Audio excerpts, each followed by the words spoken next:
नमस्कार। सारू मारू में गूंजा शिक्षित बनो संगठित रहो का नारा।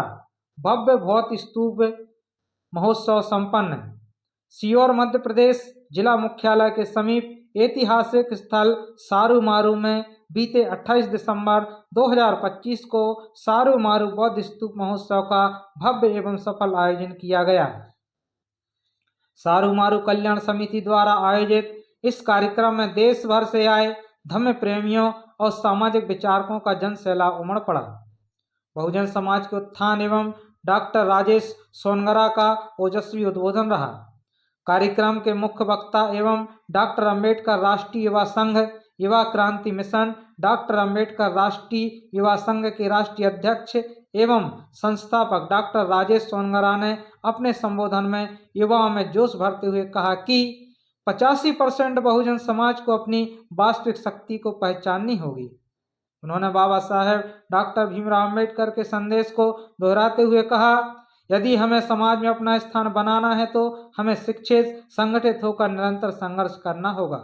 उनके इस आह्वान पर उपस्थित जनसमूह ने करताल ध्वनि से समर्थन किया। प्रमुख हस्तियों की गरिमा में उपस्थिति महोत्सव में अंतर्राष्ट्रीय ख्याति प्राप्त अभिनेता और गगन मलिक फाउंडेशन के संस्थापक आयुष्मान गगन मलिक मुख्य अतिथि के रूप में शामिल हुए। उन्होंने बुद्ध के शांति और करुणा के संदेश को जन जन तक पहुंचाने पर बल दिया। कार्यक्रम में विशिष्ट अतिथि डॉक्टर मनोज कुमार कुर्मी, अधीक्षण पुरातत्वविद ASI भोपाल, डॉक्टर सुमित थेरो, पूर्व प्रधान वैज्ञानिक भारत सरकार, राहुल बलेचा, प्रदेश अध्यक्ष युवा क्रांति मिशन डॉक्टर अंबेडकर राष्ट्रीय युवा संघ, सत्य प्रकाश गौतम, वरिष्ठ अधिवक्ता सुप्रीम कोर्ट, धम्म रत्न सोम कुंवर, राष्ट्रीय कोषाध्यक्ष, the Buddha society of India, Motilal Alamchand, धम्म लिपिकार एवं लेखक, सांस्कृतिक और वैचारिक संगम। कार्यक्रम के दौरान राष्ट्रीय संगीतकार शशि भूषण जी ने अपनी प्रस्तुतियों से धम्म की स्वर लहरी बिखेरी। देखते रहिए धम्म के प्रचार प्रसार में कौन कौन अपना योगदान देता है और बाबा साहब डॉक्टर भीमराव अंबेडकर जी के सपनों को साकार करने में कौन कहां तक चलता है। देखते रहिए, आने वाले समय में बने रहिए हमारे साथ। सारू मारू की जो कल्याण समिति है, भारतीय बोर्ड महासभा, उनको तहे दिल से धन्यवाद कि उन्होंने इतना भव्य और अच्छा प्रोग्राम किया। क्योंकि आपको बताया किसी भी प्रोग्राम करने के लिए बड़ा संघर्ष, बड़ी मेहनत करना पड़ती है, तो उन्हें तहे दिल से धन्यवाद। उसके अलावा अंत में जो सबसे महत्वपूर्ण होते हैं वो होते हैं आप लोग। आप सभी लोगों को तहे दिल से धन्यवाद। अगर आप नहीं तो इस प्रोग्राम की कोई शोभा नहीं। इसलिए आप इन सबके लिए आप लोग तालियां। आप सभी लोगों को पता है कि सारू मारू एक समय था यहाँ पर बहुत चंद लोग आया करते, शुरुआत जब हम लोगों ने किया था, लेकिन धीरे धीरे यहाँ पर लोगों की संख्या बढ़ती जा रही है। ये बड़ी खुशी और हर्ष की बात है हमारे लिए कि यहाँ पर संख्या में बढ़ता जा रहा है। और मैं आप लोगों को बता दूं कि आप लोग फेसबुक, व्हाट्सएप, ट्विटर, इंस्टाग्राम चलाते हैं, तो आप लोग जहां भी तथागत गौतम बुद्ध उनके स्तूप जहां पर बने हुए उनसे रिलेटेड जो भी प्रोग्राम किए जाते हैं वहां पर ज्यादा से ज्यादा लोगों को आमंत्रित करें। साथ ही मैं आपको बताना चाहूंगा, डॉक्टर बाबा साहब अम्बेडकर ने ये जो 3 मूल मंत्र है, अगर हम लोगों ने उन्हें सार्वभौमिक कर लिया तो हमारा जीवन सफल है।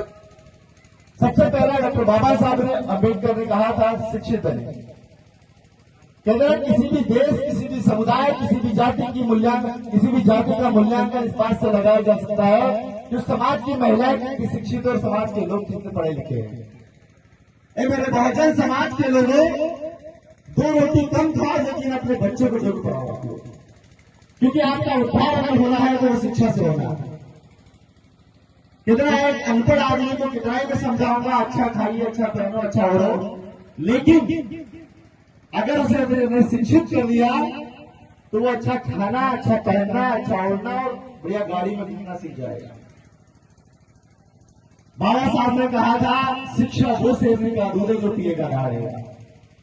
आज मैं जीन गवर्नमेंट साइंस में प्रोफेसर हूं, शिक्षित रूप से आप यहां से रहा हूं। दूसरा डॉक्टर बाबा साहब अम्बेडकर ने कहा था संगठित रहिए। हम एक नारा लगाते हैं, हम सब, आवाज में हम सब, हम सब। क्या वाक्य में हम लोग थे? नहीं है ना? चलो आप लोगों ने जवाब दे दिया मुझे। हम लोग अक्सर कहते हैं कि ब्राह्मण, ठाकुर, बनिया ये लोग हम पे जातिवाद करते हैं। तो मैं आप लोगों से पूछना चाहूंगा कि सबसे पहले एससी, एसटी, ओबीसी के लोग आपस में ही जातियों में बटे हुए हैं। ओबीसी बहुत सारी तेली, तमारी, गुलाम, एसटी वाला व्यक्ति वाले बहुत सारी जातियों में बटा हुआ है। एससी वाले लोगों में भी बहुत सारी जातियां हैं। तुम्हारे वाले बरमुंडाबाद में तमुले बहुत सारी जगह जातियां हैं। जब हम लोग आपस में रोटी बेटी व्यवहार नहीं कर पा रहे हैं तो हम दूसरों को दोष को क्यों देने जाए? बहुजन समाज के 85% लोग हैं हम लोग देश में, एससी, एसटी, ओबीसी माइनॉरिटी। माननीय कांसीराम साहब ने कहा था, जिसकी जितनी संख्या भारी उसकी उतनी हिस्सेदारी। देश में राज किसका होना चाहिए? 85% लोगों का होना चाहिए, 15% लोगों का राज होना चाहिए। वो उल्टा रहा है, 15% लोग राज कर रहे हैं। क्यों? क्योंकि ब्राह्मण का गुरु हुआ था मनु। क्योंकि हम लोग जातियों में बटे हुए हैं, इसलिए हम लोग 85% एक नहीं है। और जिस दिन हम लोग एक हो गए, इस देश की सत्ता हमारे हाथ में होगी। और जब तक सत्ता हमारे हाथ में नहीं है तब तक हम केवल भीख मांगने के अलावा कुछ नहीं कर सकते हो। अगर सत्ता जिसका राज होता है उसके हर काम होते हैं। अभी हम लोग देखा, आप जानते हैं कि जैसे वर्तमान में कितने अन्याय अत्याचार हो रहे हैं हमारे लोगों के ऊपर। एक अभी शायद आप लोग को पता है घटना जो बहुत चर्चा में है, आइए संतोष वर्मा जी 18 तारीख वाला बोल रहा हूँ। तो हमारे लोगों के ऊपर है ना, ऐसे ही जो हमारे बड़े बड़े लोग अधिकारी जो बने हुए हैं उन लोगों के ऊपर सोचिए आप टारगेट किया जा रहा है उन लोगों को। मतलब उन लोगों को ये चलन थे कि ये लोग IAS, IPS, doctor, engineer, professor, बड़े बड़े पदों पर के वाले। बोलना तो बहुत कुछ चाहता हूं मैं यहाँ पर, लेकिन समय का अभाव है, लोग भी काफी हैं। मैं आपको 2 सूचना देना चाहूंगा कि 18 तारीख को भोपाल में आरक्षण बचाओ, संविधान बचाओ, आइए संतोष वर्मा जी के समर्थन में एक बहुत विशाल आंदोलन रखा है, महाआंदोलन रखा है 18 जनवरी 2026। तो मेरे बहुजन समाज के सभी लोगों, अगर जब तक हम हमारे व्यक्ति के ऊपर अन्याय अत्याचार हुए उसके समर्थन में खड़े नहीं होंगे तो उनका मनोबल टूटता है। अगर हम लाखों की संख्या में अगर उपस्थित होते हैं तो अन्य व्यक्ति भी बोलने में हिचकिचाएगा नहीं और उसे ताकत और हिम्मत मिलती है। दूसरा, उज्जैन में हर वर्ष की तरह जिस तरह से सारू मारू में बहुत उत्सव मनाया जाता है, वैसे ही उज्जैन में हर वर्ष की तरह फरवरी के पहले संडे इस बार आ रहा है 1 फरवरी को उज्जैन में बौद्ध महोत्सव मनाया जा रहा है। इसलिए आप सभी लोगों से निवेदन है कि आप सभी लोग वहां पर उपस्थित होकर उस प्रोग्राम को सफल बनाएं। इसी के साथ अपने शब्दों को यही विराम दूंगा। जय भारत, जय भीम, जय भारत, जय संविधान, जय भारत। मैं मंच को प्रणाम करता हूँ। पूज्य बंथे जी, सभी का नाम लोगों को देरी हो जाएगी। मैं उज्जैन से आया हूँ और उज्जैन में जब पढ़ाई करते थे तो हमारे जो गुरु थे वो थे राम कुमार अहिरवार साहब। कितने लोग राम कुमार अहिरवार साहब को जानते हैं? वो हमारे गुरु थे। तो हमारे गुरु थे तो राम कुमार अहिरवार साहब को जब वो पैर छूते थे कि सर आप हमारे गुरु हैं, तो सर कहते थे कि अब आप नौकरी में आ गए हो तो आप बड़े हो गए हो, मैं गुरु नहीं हूं, आप हमारा पैर मत छुओ। इतने करुणाशील थे वो। तो मैं बस आपको इतना बताने के लिए आया हूं कि बुद्धि क्या है।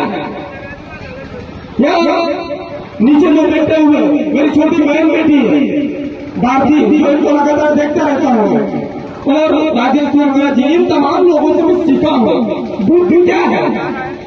बुद्धि सम्यक दृष्टि है। बुद्धि क्या है? बुद्धि करुणा है। बुद्धि क्या है? बुद्ध करुणा का सागर है, मानवता है, और वो मानवता जो सबको समानता का अधिकार देती है, बराबरी का अधिकार देती है। हम कहने के लिए तो बौद्धिस्ट बन जाते हैं, लेकिन हम सम्यक दृष्टि में सुधार पाते हैं, हम एक दूसरे के भेदभाव में सुधार पाते हैं। इसलिए आप तमाम लोगों से, आप लोगों ने मुझे मान सम्मान दिया, आप लोगों ने मेरा मान सम्मान किया, इसलिए संचालन करने से आपकी भी बहुत बहुत ऊर्जा खत्म हो चुकी है, मैं समझता हूँ, और मैं मुख्य अतिथि जन तक पहुंचना है। तो आप तमाम लोगों से मैं एक बात और एक शेर के माध्यम से मैं इतना कहना चाहता हूँ कि जुल्म बढ़ता है तो फिर हमें आवाज उठानी चाहिए, जुल्म बढ़ता है तो फिर हमें आवाज उठानी चाहिए, फैसला कितना भी हो हमें कदम बढ़ाना चाहिए। और बाबा साहब की सरजमी, मध्य प्रदेश तो बाबा साहब की सरजमी है ना, तो बाबा साहब की सरजमी पर बाबा साहब की सरकार न बने तो ऐसे अम्बेडकरवादियों को डूब मर जाना चाहिए। जय भीम, जय भारत।